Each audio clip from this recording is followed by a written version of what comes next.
Greetings and welcome to another episode of Q Points Podcast. I am DJ Sir Daniel. And my name is Jay Ray, sometimes known by sometimes You didn't known by think my about it. government as Johnny Ray Cornegay III. And actually, what gave me pause there is we're Mhm. about to have a conversation about an album that really is definitive Mhm. when it comes to my childhood specifically. I remember all the songs. I remember the Yes. cover. I remember where I Yes. was when I first saw Anita Baker appear on my TV screen. So talking about Rapture actually kind of gave me pause a little bit. So in the great conversation in Black culture, in talking about how recipes are passed down and how they're being lost now, because one of the big things that people like to say is that nobody gets up and makes their kids clean up Mhm. around the house on Saturday mornings while playing said album. Yeah. And although that's kind of hyperbolic, it's kind of the truth.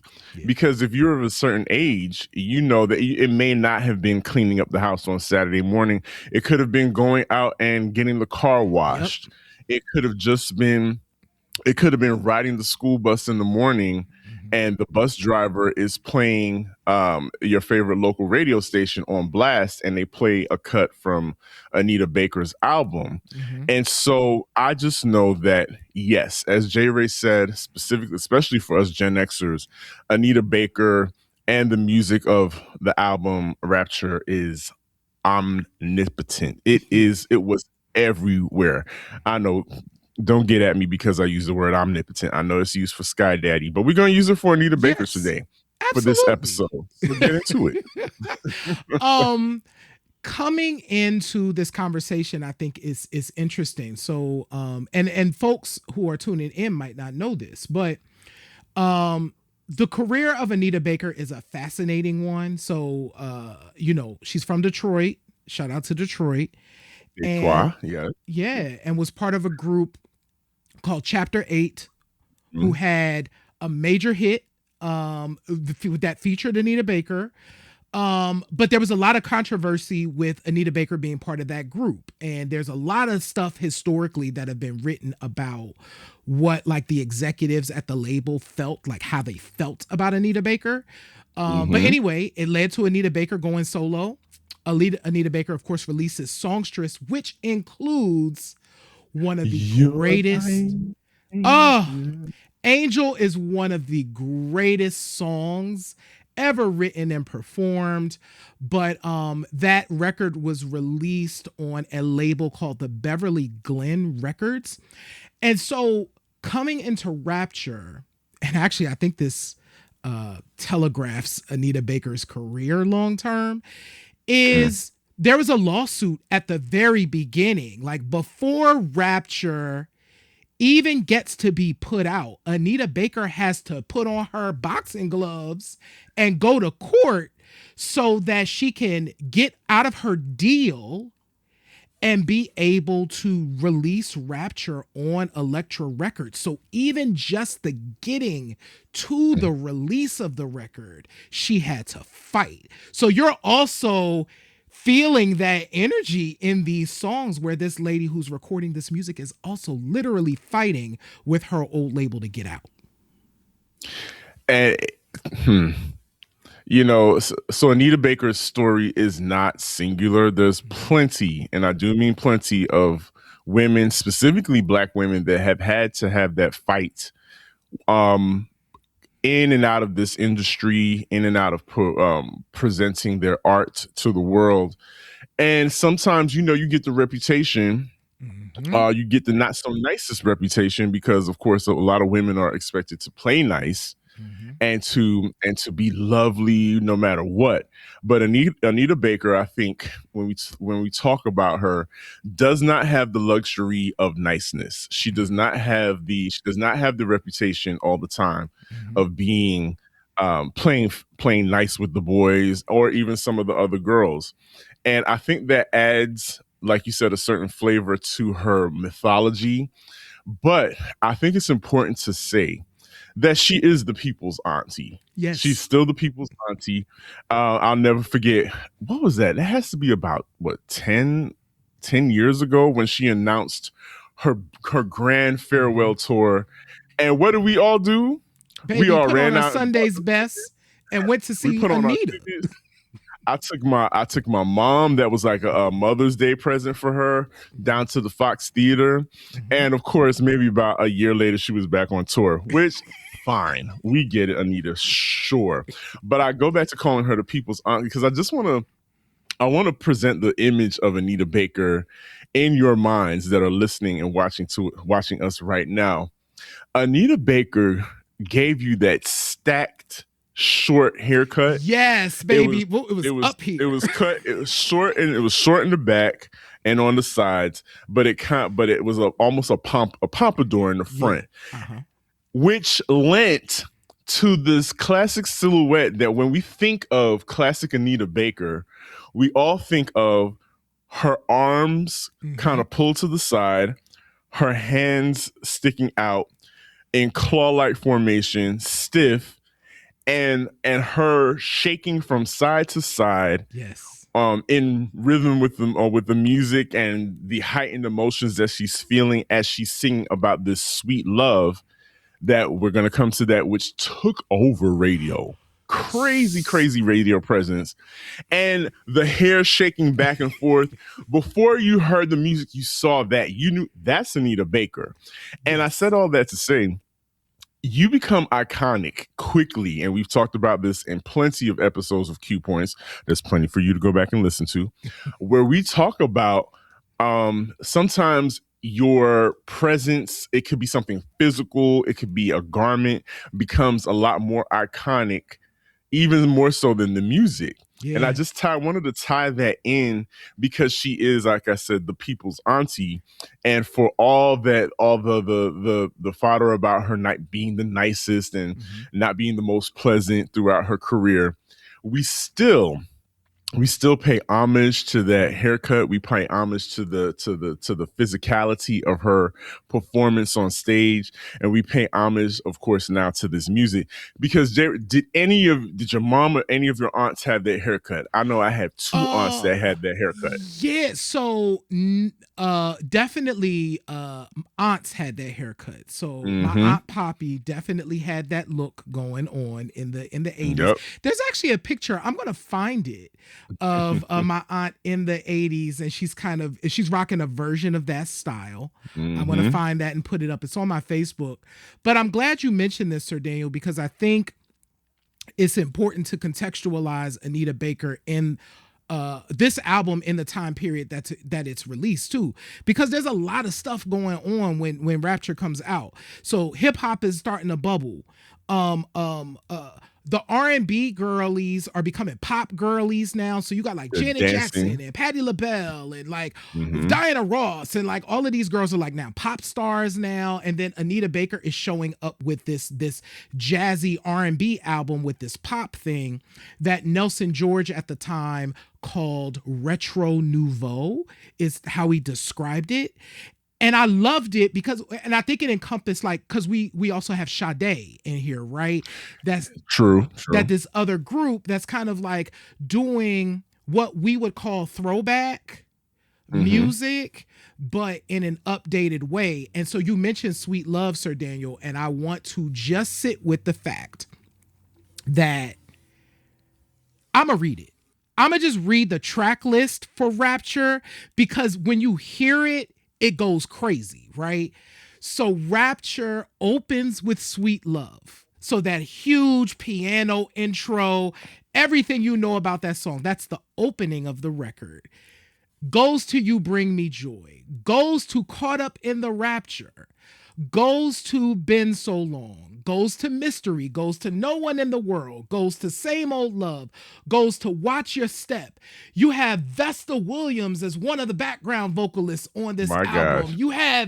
You have folks that are on this, but just that idea of the first song that we get from the record, and I vividly remember Video Soul and this Anita Baker song coming on, and yes, it was a slow jam, or a mid tempo because it's kind of mid tempo-y too.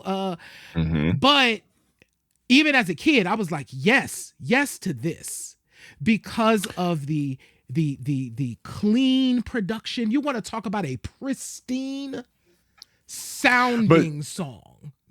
Jerry, before you go any Yeah. further, as you were talking about her coming onto the scene and George Nelson giving her Oh, that Nelson George. label Uh-huh. Nouveau. Mm-hmm.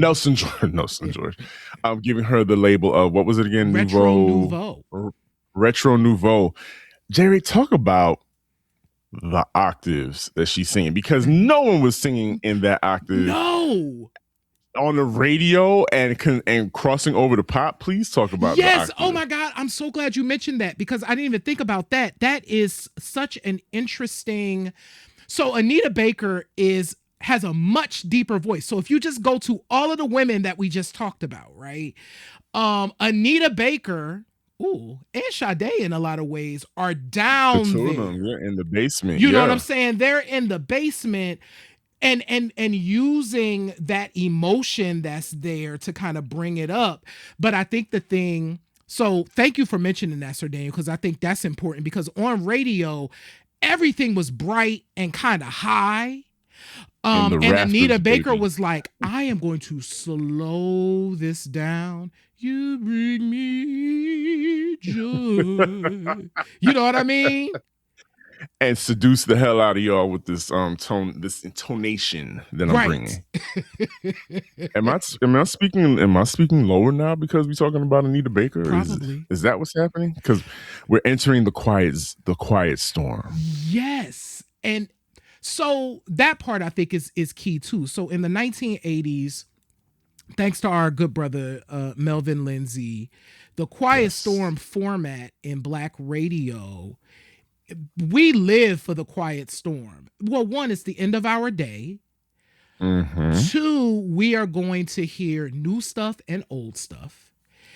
And Anita Baker starts to slip. Like this record, almost every song, except for Watch His Step, which is more of an up-tempo song, but every other song can fit into Quiet Storm.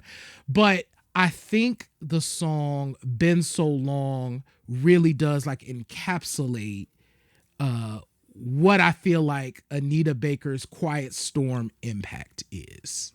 One of the things Yes. I love is that in the 80s we would see this a lot, where there might be a song that was like not an official single, but it becomes Mm-hmm. like a Quiet Storm radio staple. And so Been So Long for me, when I hear that song, one, it gives me the good feels because it puts me right back in 1986, but also it's like the power of what good music can do. So even though this is an album cut, the radio still play that thing. That thing is still popping on the Quiet Storm.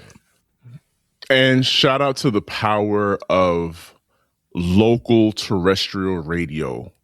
Man, we literally we had it so good back then when because the local program director could insert those songs in rotation that were album cuts, not necessarily released as singles from the album, but had the autonomy to place them in rotation to fit a format like a Quiet Storm. We had it so good back then. But I guarantee you, J Ray, after listening to that song again and hearing it and hearing the power of that song, I guarantee you somebody was conceived Mm-hmm. to that song. Yeah. There is a what of 1986, so it's 40 years, right? Yeah. And that's math. Is it 40 That's years? 40 years. There's a Yeah. 40-year-old right now, Mm-hmm. millennial, young millennial that was conceived off of Been So Long. So thank you, mom and your dad, but also thank Anita Baker. Sir Daniel, like, so Anita Baker arrives squarely in the music video era of things. Mm-hmm. And so we got a chance to see her. That's how we knew the Anita Baker rock. I call it the Anita The Baker rock. Also, she the was Anita wearing a lot Rock. of flowy dresses, like the dresses. Yes, So Anita had a dress with a it's very belt, praise and worship. very praise and worship. Ecumenical dancer. No, it's very Alvin Ailey dance Yes. company with the flowing dresses. And at the time, as you mentioned, Janet, we're talking about 86, all of these women dropping around the same time and creating an atmosphere of sound of black woman sound, black woman music. We had balance. So yes, Mm-hmm. you had Janet in a crop top and some black jeans and a mushroom cut, dancing her ass off in a warehouse. But to balance that out, you have Anita Baker crooning, standing flat footed in the center of a stage and just emoting for her life Mm. on this record. And that gave black women choices. And we all know that if you have choices, you feel empowered. And so if an empowered black woman can raise her children with or without, Mm-hmm. let's be Let's keep it a buck. honest Yep. about the time Yeah, of this is the time. we're This is talking the about middle of the crack uh, era. a middle of a crack era. I'm a latchkey kid myself, so we talking about women, black women raising families on their own and working and trying not to be a statistic. So if you have all of those things, but this music and this imagery is empowering you, then you are able to push forward and still raise a nation of people like J. Ray and myself that can sit here before you and pay homage to these women as well as preserve the history that they created. Sir Daniel, what is one of your favorite songs from Rapture? So I y'all know me. I'm a up tempo guy. I'm a double clap kind of guy, and there's not a lot of that on this album, but there is a song on the album that I first of all, the New Orleans bounce producers and DJs love this song, Mm-hmm. and they will throw that beat underneath the song in a heartbeat. But I also remember seeing the video, and it's very Detroit because Anita Mm-hmm. Baker is roller skating in this Yes. video. She's first of all, she's wearing jeans. Yes. It's like, oh, you That's like have the first, legs like, under oh, there. Anita's got like jeans on.